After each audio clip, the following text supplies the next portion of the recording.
everybody, Love Homestead here. My name is Kimberly and welcome back, guys. So today we are going to be, let me make sure y'all can see over there. Yes, okay. So today we're going to be making some banana bread, and I already have some of my stuff going at the moment, but I wanted to talk about the cottage rules for Texas.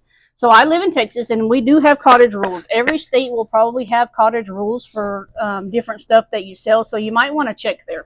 Like mine, I ended up finding out that I need to have a food handler's license. So I have my food handler's license. It is a requirement here in Texas for you to have this before you can sell stuff made in your home. So I do have that. I have a little list that I want to talk about different stuff about the cottage. And later on, I might be selling some other things that are on this list. I'm just not quite there yet. So we're starting with banana bread. And then I'll go to homemade bread and see if I can get that moving around. Okay, so it says that I don't know what happened to number 1. I'm clearly missing a page. But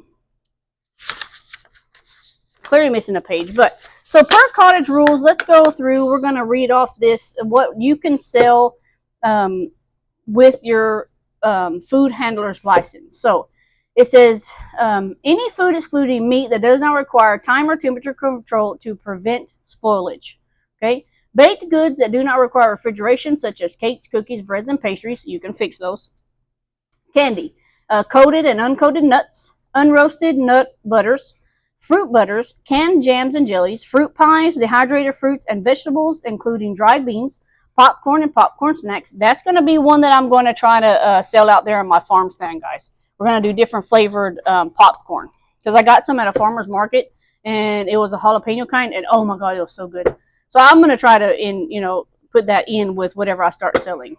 It says cereal including granola, dry mixes, vinegar, mustard, roasted coffee or dry tea, dried herbs or herb mixes, whole uncut frozen fruits or veggies, canned acidified plant-based food with a pH of 4.6 or less. So those are things that I can sell at my in my farmer's market or to my customers, stuff like that. The other things are that it says fermented vegetables with a pH of 4.6 or less, pickled fruits, vegetables with a pH of 4.6 or less. So those things you can sell to your customers. It says your gross annual income from the sales of these foods must be $50,000 or less. If I was to sell $50,000 of banana pudding or banana bread, that would be amazing. I'll tell you that. It says no health department or local government authority can regulate the production of these items. There are no licenses, registration, or permits required by state law. If DSHS or your local health department has a reason to believe your operation poses an immediate and serious threat to human life or health, they may take action, including getting a warrant to enter your home and shutting down your operation. That would be, I think I take that in context of maybe like you're putting poison in food or something. So I'm not poisoning anybody. But they can come into your house and say, hey, this is not right, whatever. They can shut you completely down and stop. And they'll give you a big ticket too. It's unbelievable. So, because there was a lady on, it's another channel that I was watching. She had a farm stand outside her house. And she'd been selling her eggs and her duck eggs and her bread and, herbs and stuff like that. Well, they shut her completely down. She was doing something that they didn't like.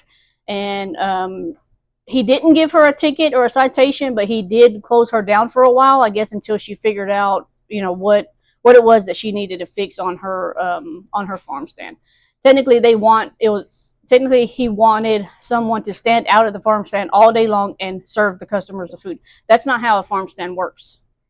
I don't remember what state exactly she was in, but a farm stand is, you have a farm stand, you put your product out there, as long as no animals or anything can get into it, I would think that would be perfectly fine for you to just sit it out there. That's how I do mine. I sit mine out there.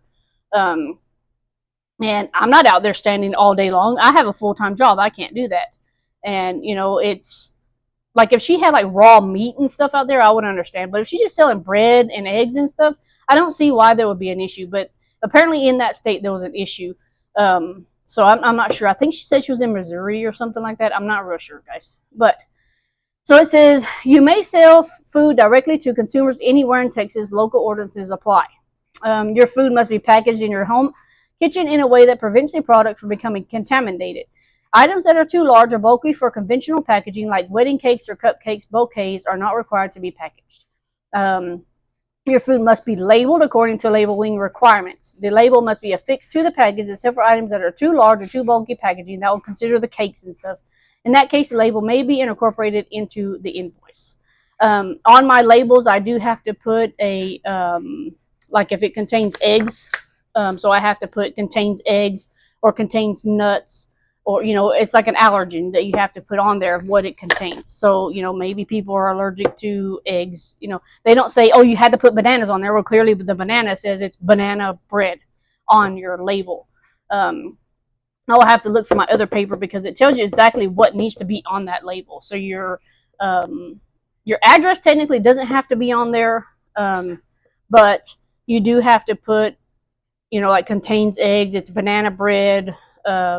I do put my address just in case. I probably don't have to, but I'll have to find the other paper and then I'll link it in the description below, guys. So it says you may sell your food on the internet in Texas as long as you personally deliver food to your customer. All the information on your labels except your home address must be provided before the customer pays for the food. That's once again with the labeling of how much it is, and all that. You may not sell wholesale. In other words, you must sell your product directly to the end consumer. You may not sell your food to a reseller such as a grocery store, restaurant, or coffee shop. Because then if something happens, then that, I'm assuming that let's say you take a bread or banana bread over there and somebody gets sick, well, they can sue, I'm assuming that they can sue the grocery store. It says you must complete a basic course in food handling. I got mine. Prior to selling your food, if you have anyone assisting you in the preparation of your product, such as an employee, they must also complete the training. If at any time they will be unsupervised by you. Members of your household are exempt from this requirement. So if you got your little buddy and you're making, some cookies and stuff like that, he doesn't have to have a license if he's 8. That would be ridiculous. It says you may not sell any food which requires time and temperature control to prevent spoilage except whole uncut frozen fruits and vegetables. However, you may potentially hazardous products as ingredients in your food like milk, eggs, and cream, as long as your final product does not require refrigeration, cakes, cookies, candies, etc. Banana bread doesn't require refrigeration. Usually, somebody will eat a loaf of banana bread in 2 days. By like the 4th day, it should already be gone. No municipal zoning ordinance can prevent you from having a cottage food operation in your home. However, your neighbors can still take action against you if your business becomes a nuisance to them. So if we do get our market, like our farmer market building, I live on a cul-de-sac. That could eventually be a problem for me, but all my neighbors buy stuff from me, so I don't really think it's going to be an issue. So it says sales of homemade and acidified canned plant-based foods, fermented vegetables, or pickled fruits and vegetables are subject to certain other requirements. If you sell frozen fruits and vegetables, the following additional requirements apply. The fruit or vegetable must be whole and uncut. You must store and deliver item to your customer at the air temperature of not more than 32 degrees Fahrenheit. You must include the label of the item or on the invoice. So that's just some things that Texas asks for. So if you live in Texas, you might want to look up your cottage rules and you might want to see exactly, what it says. Like I say, every state is going to be different. So y'all might look at that before you start doing anything, because I would hate for somebody to get a big fat ticket. That would be that would be horrible. But guys, let's get into, I got an order of banana bread. Actually, I got 4. I got a banana, a regular banana, a blueberry banana, and then I got a chocolate chip one. And then later I have 2 chocolate chip ones. Later I'm going to try a new recipe, but I'm going to do that off camera. It actually is a banana bread. It's a chocolate banana bread, and you add cocoa into it. So I'm gonna make one of those. I'm gonna take it to work, and I'm gonna have people test it out and see if they like it. But yeah, let's get into making these 3. I'm gonna make the first 3, and then I'll make the other one last because I don't have another big bowl like this, guys. So our banana bread calls for 2. Well, technically it calls for 3 bananas. If I'm doing blueberry, I only do 2. But my regular banana bread, I will do 3. So let's put 3 in this one. So we'll put 3 in that one. We're going to put 2 in this other one. And the goats are going to love us today because they get banana peels. And I already have my oven preheated. I have it at 350, and I'll run that for 45 to 55 minutes for my banana bread, guys. And my banana bread, I use the same recipe every time, and I still have to use my little card. There's certain things that I forget, so. And so we're going to smush these down. I'm actually going to pop my butter. I have 8 tablespoons of butter, so I have 3 different bowls. I'm going to put that into the microwave.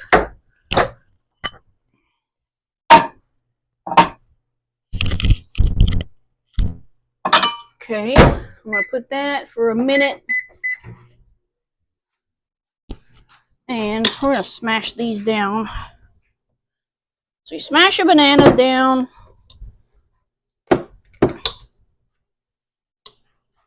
I don't smash mine like where they're super squishy because I want people to be able to taste the banana in it.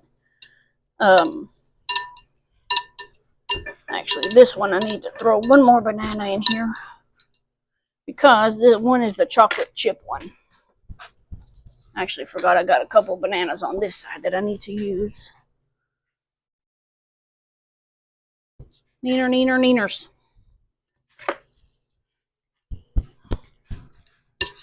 And Thanksgiving's coming up, and a lot of people, I'm hoping that I can get quite a few more orders. I've already made, I made, what was it, 7 last weekend, I believe it was, and I've sold all of those at work.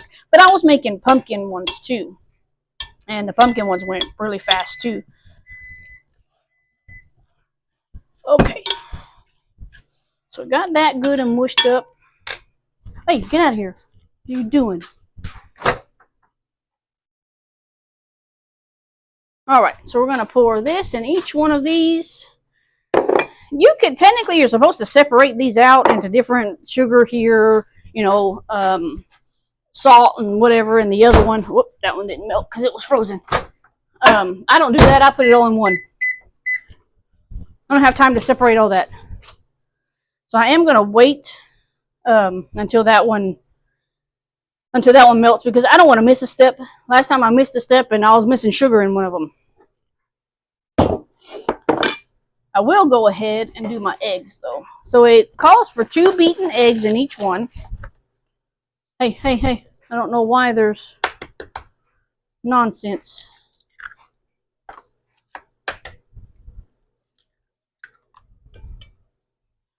So we're going to beat these eggs. Oh, I don't know why I grabbed a spoon. So it's 2 beaten eggs in each one. I'm actually not going to do that with a spoon again.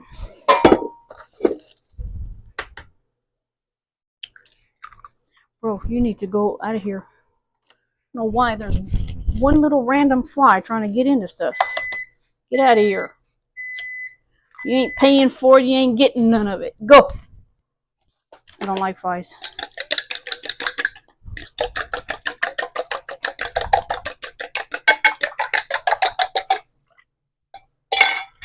Okay, and let's get our last 2 in this bowl, and then we'll put our butter in the last one. Banana bread is really simple to make, guys. You know, you just need a few ingredients.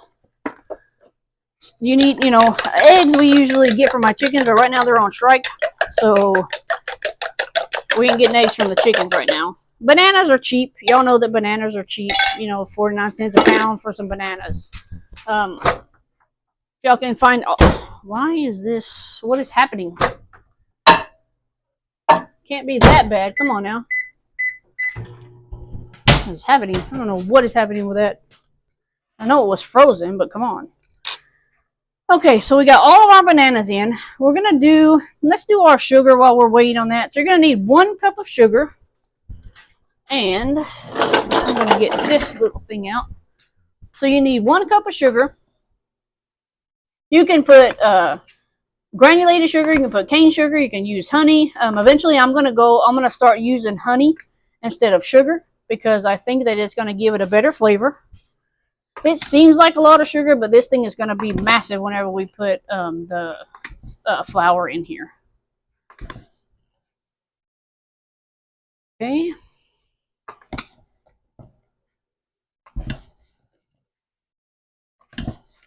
It's very repetitive whenever you're making banana bread. You know, it's the same recipe over and over, which is good. I just can never remember what it is. All right, so we got our sugar, we got our eggs, we got our bananas. Let's measure out our, so you need 1/4 teaspoon of salt. And that's this one. And I use sea salt or Himalayan salt.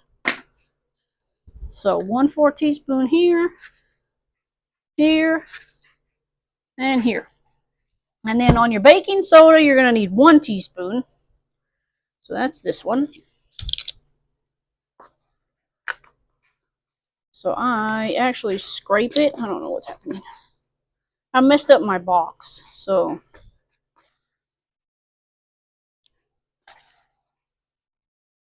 all right, that's in there. Close that back up. I'm going to check on that butter. Oh yeah, it's melted now. It's actually bubbling. I don't know why it wasn't doing it before. That was kind of weird. Okay, so we have that. Now what we're going to need to put in is 1 1/4 cup of all-purpose flour, guys. So 1 1/4 cup of all-purpose flour. I'll go ahead and do my 1/4 of a cup.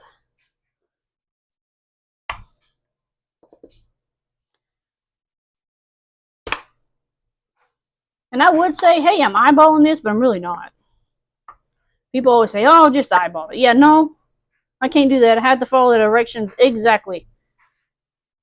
If not, man, I can mess up if I can kill a cactus, I can mess up a banana bread.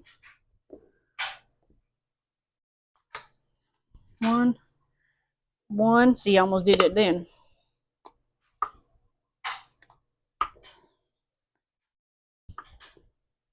I don't think I could be a professional baker. I'd have all kind of stuff messed up. Okay. So that's what we got. We got 8 tablespoons of butter, 1 cup of sugar, 2 beaten eggs, 3 mashed potatoes in these 2. This one is going to have blueberries. 1/4 teaspoon of salt in each one, 1 teaspoon of baking soda, 1 1/4 cup of all-purpose flour. Now, at this point, guys, if y'all wanted to add walnuts or pecans or whatever, go ahead and do that now. You can always mix it up. Usually I mix mine and then I put my extra ingredients in. So let's go ahead and mix this one. This one is actually going to have the blueberries.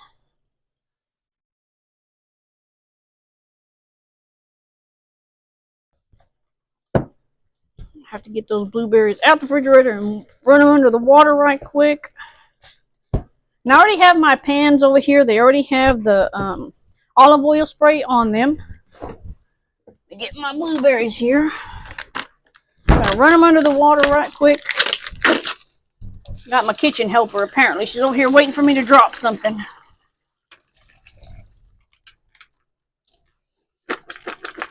These are big blueberries. The other blueberries I had the other day were tiny. So, at this point, I'm going to add in, I want to say it's about a cup. So this right here, I do kind of eyeball it. So I want to say maybe it's probably like a cup. I want to put 2 mini blueberries in there. You don't want the blueberries to overpower the bananas. So I put maybe a cup, maybe half a cup. It depends. These are pretty big, so this is going to be, very interesting to see how this is going to come out. So this, we're going to scoot over here because we're not doing another one of those. This one, we're going to put chocolate chips in this one.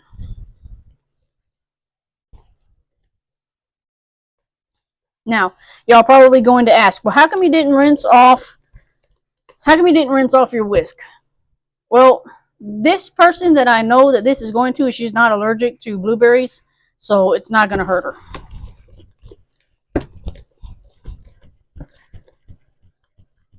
Okay, so this one, where's my chocolate chips? This one we are going to measure out. It's chocolate chips. The semi-sweet chocolate chips. I will put a cup I put a cup of chocolate chips in there, almost a cup.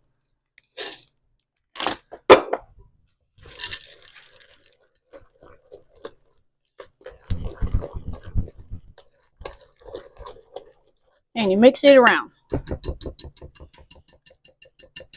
Now, on the labeling thing, whenever we were talking about the labeling earlier, if I was to put pecans in this, or peanuts, or nuts, or walnuts, I have to write that on my label so people know. Like, we have a girl at work who's allergic to peanuts.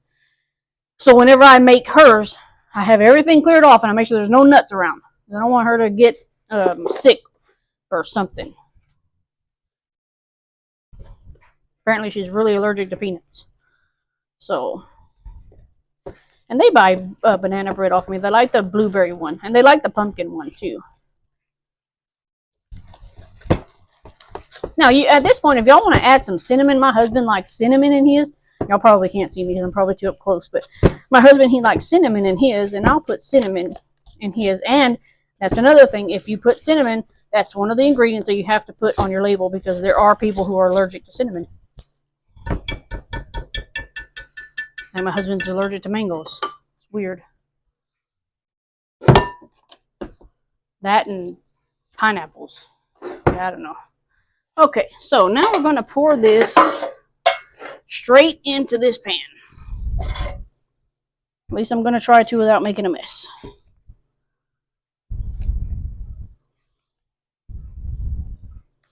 You want to make sure you scrape everything out. Out of the bowl, out of the bowl.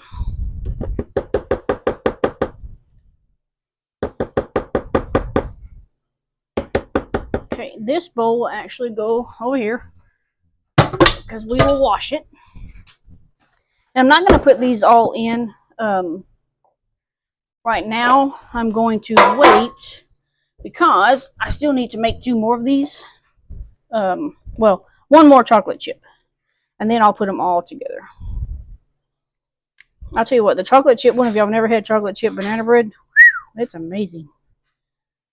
I can't wait to see how the cocoa one comes out.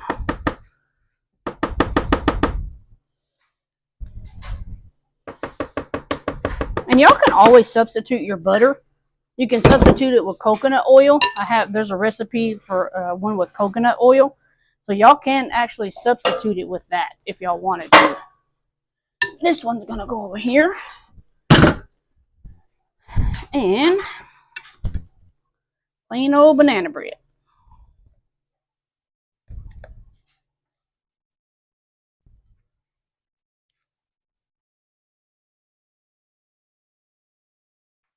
Now at this point too, you can always, like I said, if you want to sprinkle some cinnamon on the top, or whatever y'all want to put on it, you can put it on there. There's also an applesauce banana bread. I'm going to try to make that one because I make my own homemade applesauce, and I really want to try to make that one because my husband loves applesauce. So on this chocolate chip one, I actually add some more to the top. I don't put like a whole bunch, but I do put enough on there to, that way at least you're going to get a chocolate chip each time. Yeah, there we go. Okay, and these I'm going to sit over here to the side, guys. Watch out, plate. Sit these over here to the side. Like I say, I don't want to put these because I don't want to have to run my stove twice. So, I'm going to wash this bowl right quick and we're going to start all over again.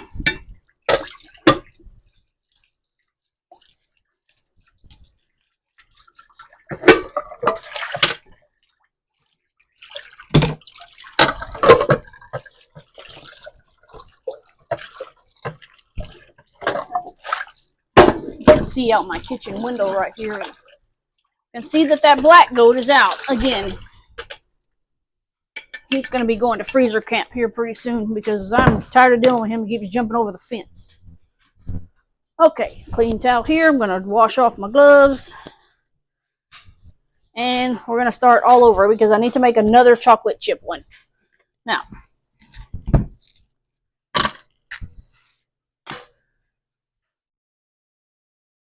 I like to pull the little things off whenever they have a lot of them.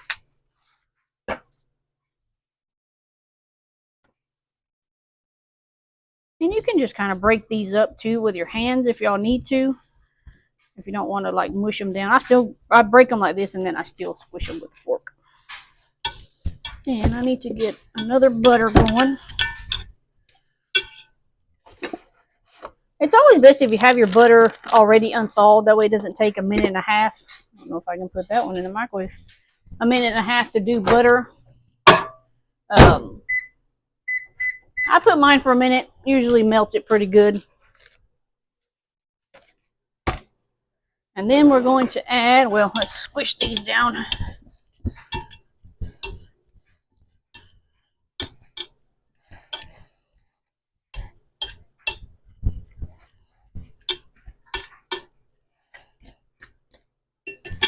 Okay.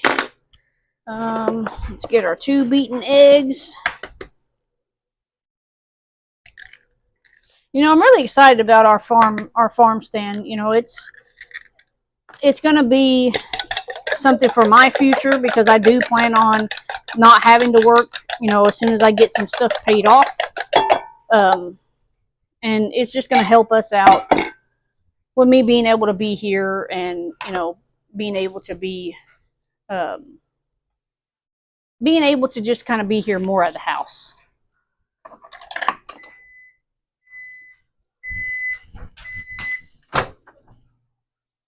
And I'll be able to be with my animals more. I'll be able to do, you know, more gardening. Gardening is what I'm really looking forward to. Okay, so we're done with this. Scoot all this over here. All right, so we need 1 cup of sugar.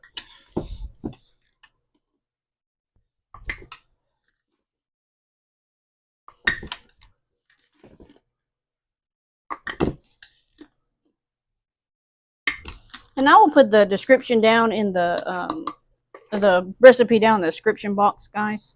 1 1/4 cup of flour.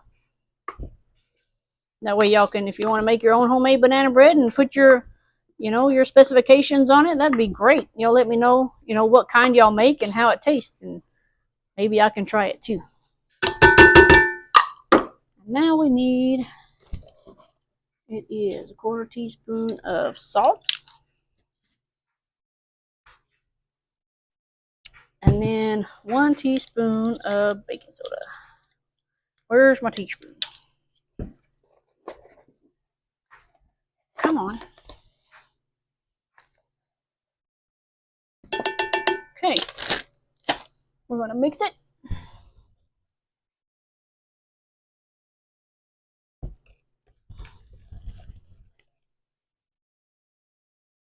I would like to be able to sit up at those the farmers markets that they have. I'd like to be able to sit up at those. I think that would be really neat too, to be able to sell some bread and stuff. Because I sat up there once and I sold my soap and just I think I took a couple of pigs up there and a couple of goats, and pigs didn't sell, but the goat did.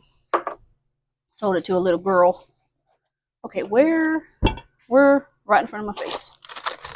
Chocolate chip. Okay, let me see if I got I'm pretty sure I have another bag. Hang on, guys. Where's my other bag of chocolate chips?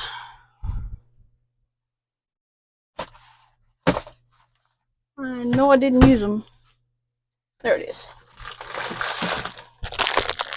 I'd like to be able, sorry, I'm saying that double, get out of here. Be able to, sell, you know, cookies too. Eventually I'd like to be able to put me some cookies out there.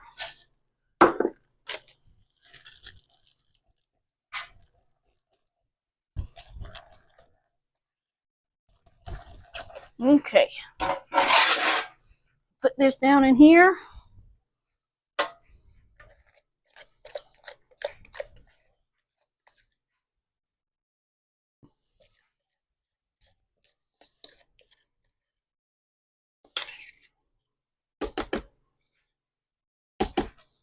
At this point, I'm going to take my spatula. I'm going to get everything else off of the bowl.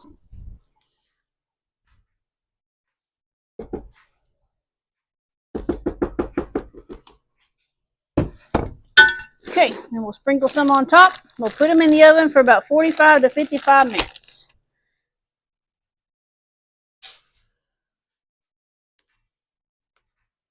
Okay, there it is, guys. So I'm going to stick these in the oven, and then whenever they are ready, oh, I need to move that pan out of there.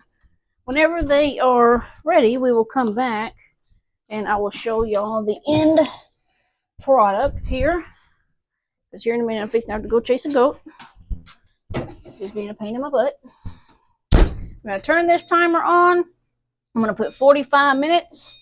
And we will come back in 45 minutes, guys. I'm going to have everything cleaned up, and we'll see the end product. Okay, guys, so it actually took about 55 minutes for those to get fully cooked. This one came out really good in the pan. This one stuck to the bottom, so my sister-in-law is going to get that one for free. This one came out really good, and then this one came out really good too. But that's our end result, and then at the y'all can always put y'all some cream cheese on top of these also if you would like to. I bet that would taste really good. And then sometimes they put the powdered sugar mix and milk on top. But that's what we got, guys. And don't forget to like and subscribe. And we will see y'all next time.